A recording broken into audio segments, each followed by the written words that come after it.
गर्मी से बेहाल पांचों बहुएं कामों में जुटी थीं। झुमरी कुड़कुड़ाते हुए झाड़ू लगा रही थी। हे राम जी, सवेर के 5-6 बजे से ही पापड़ सुखाने लायक तगड़ा घाम निकल पड़ा है। थोड़ा सा भी ठंडक पनप नहीं रही मौसम में। ऊपर से जमीन भी चूल्हे की आंच की तरह लहक रही है, पैर रखते ही जल रहा है। सचमुच में इस गर्मी के मौसम ने तो कसम से चैन चुरा रखा है। कल तो गर्मी का तापमान 45 के पार था। पूरी रात मकान के अंदर इतना भभका मचा था कि सोना भी मुहाल था। चंपा, मैंने कब का चूल्हे से राख निकाल लिया। जल्दी से पानी चला कर ले आओ, चूल्हा लीप कर खाना पीना भी चढ़ाना है। जी धानी जी, इतनी देर से मैं बर्मा चला रही हूँ, लेकिन एक बूंद भी पानी नहीं निकल रहा। लगता है गर्मी के मारे फिर से हैंडपंप सो गया है। चंपा भाभी, जितनी देर में आप इस सूखे हैंडपंप को चलाने में टाइम खराब कर रही हैं, इतने में जुगाड़ लगाकर चंपा कल चालू कर लिया होता। मैं पानी लेकर आती हूँ। इतना कहकर पांचवी बहू कविता आंगन में से मकान के भीतर जाकर गागर मटके बाल्टी सब में देखने लगती है। हे भगवान, मटका, बाल्टी, गैलन, गागर सब कुछ बिल्कुल खाली पड़ा है। चुल्लू भर भी पानी नहीं है। बिना पानी के तो हैंडपंप भी नहीं चलेगा, तो बगैर पानी के खाना पीना, नहाना धोना निपटाना बड़ा दूभर हो जाएगा। पानी के बगैर घरेलू काम निपटाने का सोचकर कविता परेशान हो रही थी। तभी उसे गैलन में बहुत थोड़ा पानी जमा दिखाई देता है, जिसके पैंदी बालू रेत मिट्टी बैठी हुई थी। लगता है इसी किनकिन पानी से चंपा कल चालू करना पड़ेगा, और कोई चारा नहीं है।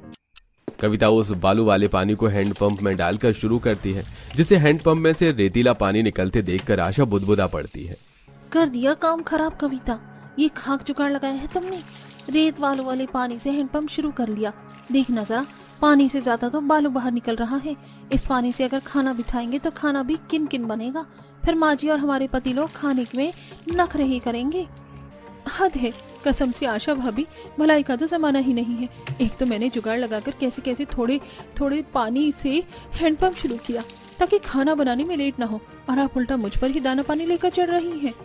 कविता आशा के बीच में बर्मे को लेकर बहसबाजी देखकर सुलेखा मसले को सुलझाती है। देवरानी जिठानी जी, इतना बात का खींचीतानी करने की क्या जरूरत है। मेरे पास एक जुगाड़ है जिससे पानी में से रेत बालू सब निकल जाएगा। सुलेखा अपना जुगाड़पन दिखाते हुए चावल के भगोने के मुंह पर सूती कपड़ा बांधकर पानी डालती है, जिससे साफ पानी छनकर अंदर चला जाता है और रेत कपड़े की सतह पर जम जाती है। लीजिए, अब लग रहा है ना पानी बिल्कुल साफ स्वच्छ, जैसे आरओ से प्यूरिफायर किया हो। गजब मंजली जेठानी जी, बिल्कुल फुल टू फैंटास्टिक जुगाड़ लगाया है।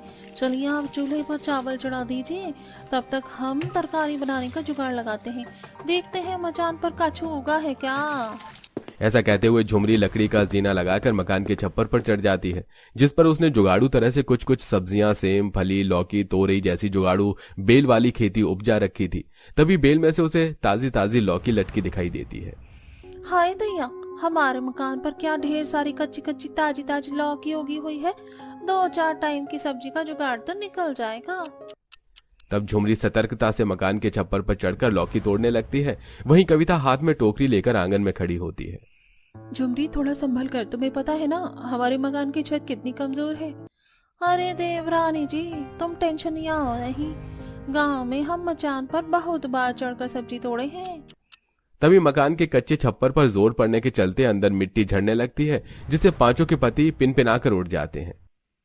ये भगवान, इन लुगाइयों के राज में हमारा सोना भी दुश्वार कर रखा है। दिन चढ़ते खटपट चालू हो जाती है। अरे छत पर क्या अचार डालने चढ़ी हो? घर में कितनी मिट्टी गिर रही है।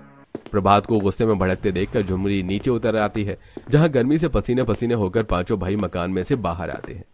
गाय भैंसियां पानी में, आज तो पक्का सुनने वाली है झुमरी। अरे आप लोगों की अकल क्या घास चरने चली गई है? जब पता है मकान की छत इतनी कमजोर कच्ची हो गई है तो उस पर चढ़ने की क्या जरूरत है? अभी हमारे हाथ में पैसा कौड़ी भी नहीं। अगर छत गलती से धंस जाती तो कहां से मरम्मत करवाते। अब बस भी कीजिए प्रभात देवा जी, क्यों सुबह सुबह राय का पहाड़ बना रहे हैं। छप्पर पर लौकी उगी थी, वही तोड़ रहे थे, वरना लगे लगे पक जाती। अरे प्रभात, अब चुप हो जा। सुलेखा, जल्दी से खाना बना दो ताकि हम पांचों खाकर खेत जल्दी से चले जाएं। जंगल में 2-4 नीलगाय पता नहीं कहां से घुस आई हैं। अगर खेत में पड़ गई तो सारी धान की फसल चढ़ जाएंगी, बड़ा नुकसान हो जाएगा। थोड़ी दिन में फसल की कटाई भी करनी है। जी, आप पांचों जितने नहाएंगे धोएंगे खाना बन जाएगा। तब पांचों भाई नहाते धोते हैं। वहीं बेचारी पांचों लू भरी हवा में आंगन में चूल्हा डालकर खाना बनाती है। ये लौकी पूरी तरह कच्ची है, एक भी बीज नहीं निकले। ऐसी लौकी के कोफ्ते बड़े स्वाद बनते हैं। यही तो फर्क है रेहड़ी वालों से बासा सब्जी खरीद कर बनाने में और तोड़कर ताज़ी सब्जी बनाने में। अगर इतनी धूप में खुली रसोई में बैठकर खाना पीना बनाने में शरीर भुट्टो के जैसे भुन जाता है। काश हमारे पास भी छोटी मोटी रसोई होती तो मसाले बर्तन सब कुछ अच्छे से सेट करके सुविधा से खाना बनाते। रसोई और मकान बना तो इस साल की फसल पर निर्भर करता है। बस भगवान करे इस साल फसल खराब ना हो, वरना हमारे पतियों ने जो कर्ज काट कर खेती करी है वो लालची मक्खी राम हमारे मकान को भी हथिया लेगा। कुछ देर में खाना बनाकर पांचों बहुएं परोस कर खिलाती हैं। क्या बात है, लौकी के कोफ्ते में से तो बड़ी मस्त चिकन मटन जैसी खुशबू आ रही है। आज तो पेट भर के खाना खाऊंगा। सच में भाभी, खाने तो बहुत ही अच्छा बना है, लेकिन घमासान गर्मी का हाल देखकर तो खाने का मन भी नहीं करता। चंदन जी आप लीजिए, मैं पंखा कर देती हूँ। तब पांचों अपने अपने पतियों को पंखा करके खाना खिलाती हैं, जिसके बाद पांचों भाई कड़ी गर्मी में अपने जंगल वाले खेत पर आ जाते हैं, जो कि नदी किनारे पड़ती थी, जिसमें उन्होंने धान की खेती लगा रखी थी। चंपा अपनी सास शोभा से खाने के लिए पूछती है। माँ जी आपका भी खाना निकाल दो, लौकी का कोफ्ता चावल बनाया है। बहू गर्मी इतनी पड़ रही है कि मसाले वाला खाना देखकर मन भर जा रहा है। मुझे एक गिलास ठंडे पानी में चने का सत्तू घोल कर दे दे। जी माँ जी अभी बनाती हूँ। चंपा जैसे ही सत्तू बनाने चलती है तभी शिबू भी सत्तू पीने की फरमाइश करता है। मैं भी सत्तू पीऊंगा, मेरे लिए भी ठंडा ठंडा सत्तू बना देना। शिबू सत्तू दादी के लिए बन रहा है, तुम्हारे लिए खाना बनाया है वो खा लो। मुझको नहीं खाना है, लौकी मुझे बिल्कुल अच्छी नहीं लगती। हे भगवान, ये लड़का इतना ज्यादा नखरेबाज हो गया है कि कुछ भी बना लो इसे भाता ही नहीं है। आशा बहू क्यों जब देखो गुस्सा करती है बच्चे पर, थोड़ा सा बना दे पी लेगा। दादी दादी अगर ये शिबू सत्तू पिएगा तो मुझको भी सत्तू पीना है। देख लिया आपने माँ जी, जब देखो ये चारों के चारों बस एक दूसरे की देखा देखी करते हैं। हमने चारों के लिए खाना बना रखा है, अगर इनमें से किसी को नहीं खाना था तो पहले बता देते, मैं इनके हिस्से का चावल नहीं डालती। कल भी इतना सारा चावल खराब करके फेंका था, किसी के लिए सत्तू नहीं बनेगा। सुलेखा जैसे ही सत्तू बनाने के लिए मना करती है, चारों बच्चे मुंह फुला लेते हैं और सबसे छोटी चिंकी चिड़चिड़ करती है। ठीक है, अगर सत्तू नहीं बनाओगे तो हम खाना नहीं खाएंगे। बाप रे, सबसे ज्यादा तो इस मैंगो की टिंकू का गुस्सा देखो, बम की तरह फटने को तैयार हो रही है।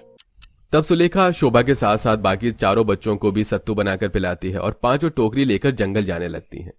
माँ जी हम पांचों जंगल जा रही हैं गोबर लेने, चूल्हा जलाने के लिए उपले खत्म हो गए हैं। बहू आते टाइम जंगल से मेरे लिए बबूल का दातून भी लेते आना, दांत दर्द से बहुत ज्यादा बथ रहा है। माँ जी मिलेगा तो हम ले आएंगे। और माँ हमारे लिए जंगल से कच्ची कच्ची कैरी लेके आना। हाँ ठीक है, ले आएंगे। तब पांचों जुगाड़ू बहू धधकती धूप गर्मी में जंगल चल देती हैं, जहां दोपहर के टाइम गरम गरम लू उड़ रही थी। इसकी अम्मा की भैंसिया, ये गरम गरम लू तो चेहरे पर गाल पर थपेड़े की जैसा लग रहा है। जंगल पहुँचते पहुँचते इस कड़ी धूप से कचुम्बर निकलना तो निश्चित है। झुमरी, अब गर्मी के मौसम में तो लोही खानी पड़ेगी, सर्दी का मौसम थोड़ी है जो बर्फ जमी मिलेगी।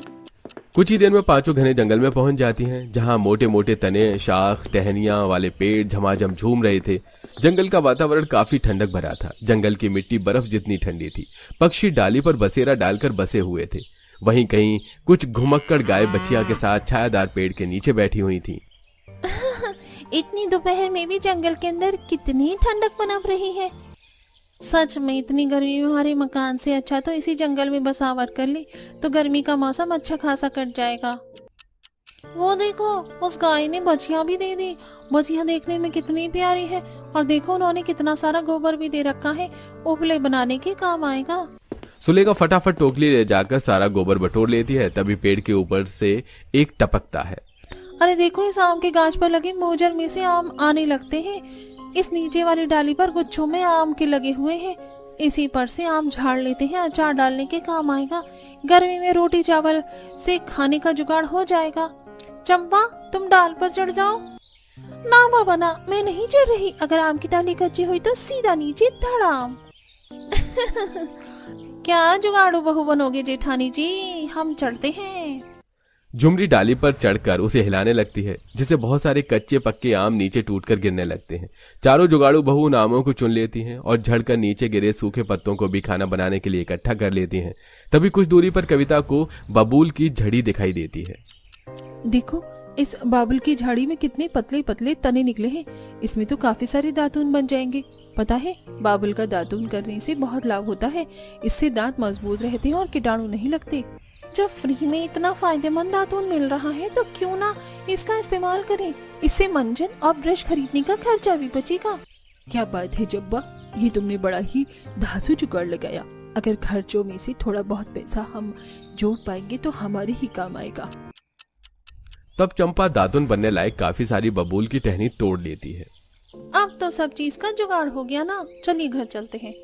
मगर अभी तो मिर्ची जितनी तगड़ी धूप हो रखी है। थोड़ी धूप कम हो जाए तो 2-3 बजे से घर चल पड़ेंगे। चलकर पहले ऊपरी लगा लेंगे, उसके बाद खाने पीने की तैयारी में जुटेंगे। वैसे भी खुले आंगन में रसोई करनी है। पांचों थककर जंगल में अपनी जुगाड़ू तरह से बने फूस के झोपड़ी में आकर आराम करती हैं, क्योंकि पांचों को रोजाना की दिनचर्या में जंगल आना जाना पड़ता था। इसलिए उन्होंने एक जुगाड़ू झोपड़ी जंगल के बीच में खड़ी कर रखी थी, ताकि वो थोड़ी देर ठहर कर आराम कर पाए। लगभग कुछ देर बाद धूप कम हो जाने पर पांचों घर आती हैं और ऐसे ही गर्मी में 5 जुगाड़ू बहू का कच्चे मकान में गुजर बसर चल रहा था। वहीं लगातार गर्मी में 2 दिन मूसलाधार बारिश के चलते उनके नदी किनारे वाले खेत की फसल बारिश में पूरी तरह डूबकर खराब हो जाती है। पांचों आंखों में आंसू लेकर घर आते हैं। माँ, हमारी पूरी की पूरी धान की फसल बारिश के पानी में लगकर खराब हो गई। कुछ नहीं बचा। मक्खीराम का कर्ज कैसे चुकाएंगे? अरे किसने कहा था वहाँ खेती करने को? हर बार तो नदी का पानी उफान कर खेत में आ जाता है। मतलब इस बार भी मकान की मरम्मत होने से रही और रसोई भी नहीं बनेगी। ऐसे ही टाइम काटना पड़ेगा इस मकान में।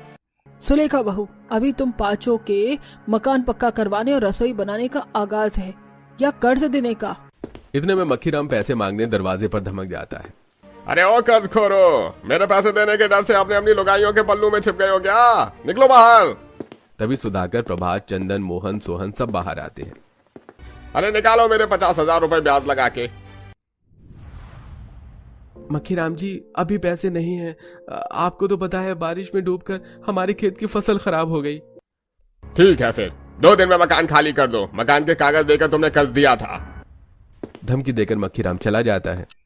बस यही दिन देखना बाकी रह गया था कि हमारे साथ साथ इस गर्मी के मौसम में बाल बच्चे भी दर दर की ठोकर खाएंगे। कविता, तुम ताने मत मारो। हम पांचों कमरा देखने जा रहे हैं। मक्खीराम ने 2 दिन का डेट दे रखी है, खाली कर देंगे।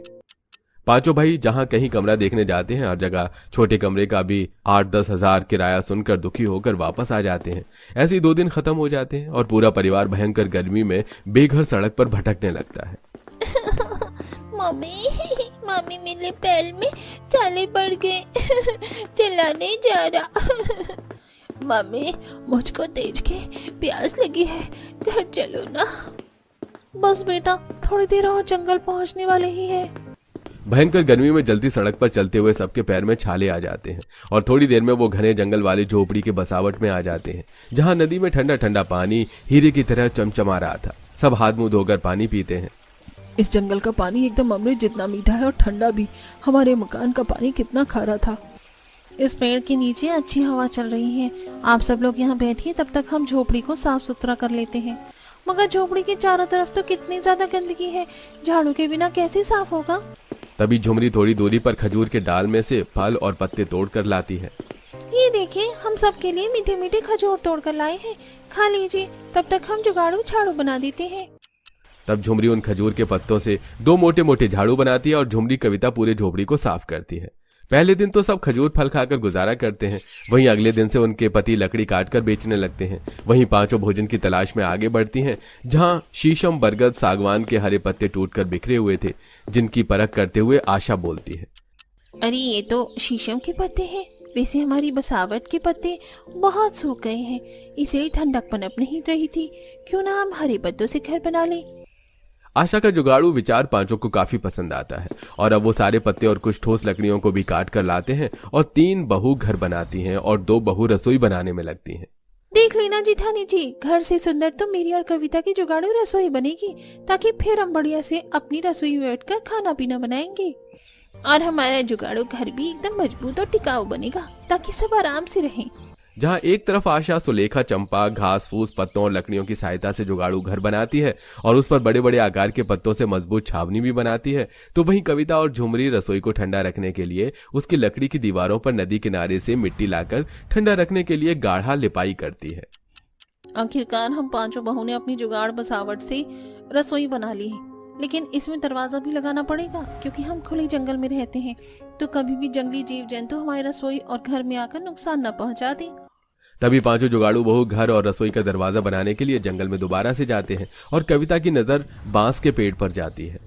मुझे जुगाड़ मिल गया, देखो दरवाजा बनाने के लिए। ये बांस का पेड़ सबसे उपयुक्त अच्छे किस्म की है क्योंकि इसकी लकड़ी एकदम लचीली होती है और हम जिस ढांचे में इसको बनाना चाहें वैसे ही कर सकते हैं। तब पांचों काफी सारे बांस के डंडों को काट कर लेकर आते हैं और अब उसे दरवाजा वगैरह बनाते हैं। वहीं उनकी सास शोभा मिट्टी से जुगाड़ू 2 मुंह वाला चूल्हा डालती है। तब पांचों मिट्टी से खाना बनाने के लिए बर्तन भगोना कढ़ाई और मसाले रखने के लिए मिट्टी से ही बहुत अच्छे नक्काशी वाले मसालेदानी भी बनाती हैं और अपनी जुगाड़ू रसोई में हर चीज की अच्छे से सजावट करती हैं। कसम, हमारी जुगाड़ू रसोई तो देखने में एकदम फिल्म की जैसी फर्स्ट क्लास लग रही है। अब खाना बनाने में मन लगेगा। कुछ ही देर में अब वो मिट्टी के बर्तन सुखाकर अपनी ठंडक भरी जुगाड़ू रसोई के अंदर खाना बनाती हैं और 2 बहू जंगल से काफी सारे पत्ते इकट्ठे करके लाती हैं और उनसे खाना परोसने के लिए प्लेट्स थाली बनाकर लाती हैं। वहीं पेड़ पौधे की खुली हवा उनकी जुगाड़ू घर की खिड़कियों से अंदर आ रही थी। आहा, इस पत्ते के घर में कितना ठंडकपन है, बिल्कुल भी महसूस नहीं हो रहा कि गर्मी का मौसम चल रहा है। ये सब हमारे जुगाड़ू पत्नियों का नतीजा है जो ऐसे जंगल में भी उन्होंने घर रसोई की बसावट कर ली। वैसे हमारी पत्नियों की जुगाड़पन का सच में जवाब नहीं, हर परेशानी का जोड़ का तोड़ निकाल ही लेती हैं। 5 बहू के जुगाड़पन के लिए उनके पति खूब प्रशंसा करते हैं। वहीं जंगल में रहते हुए धीरे धीरे बहुओं में काफी सारी चीजें मिलती हैं, जैसे नदी किनारे आप रूपी हरे हरे साग, मिट्टी के अंदर उगी जीवी कद सब्जी, जिसे वो अपने खाने पीने के लिए इस्तेमाल करते हैं। और वहीं अब वो जंगल के थोड़े भाग को साफ करके गर्मी के मौसम को देखते हुए मौसमी ठंडी ठंडी सब्जियां उगाते हैं, जिसे वो अपनी रसोई में इस्तेमाल भी करते हैं और बाकी सब्जियों को बाजार में बेचकर कमाते भी हैं।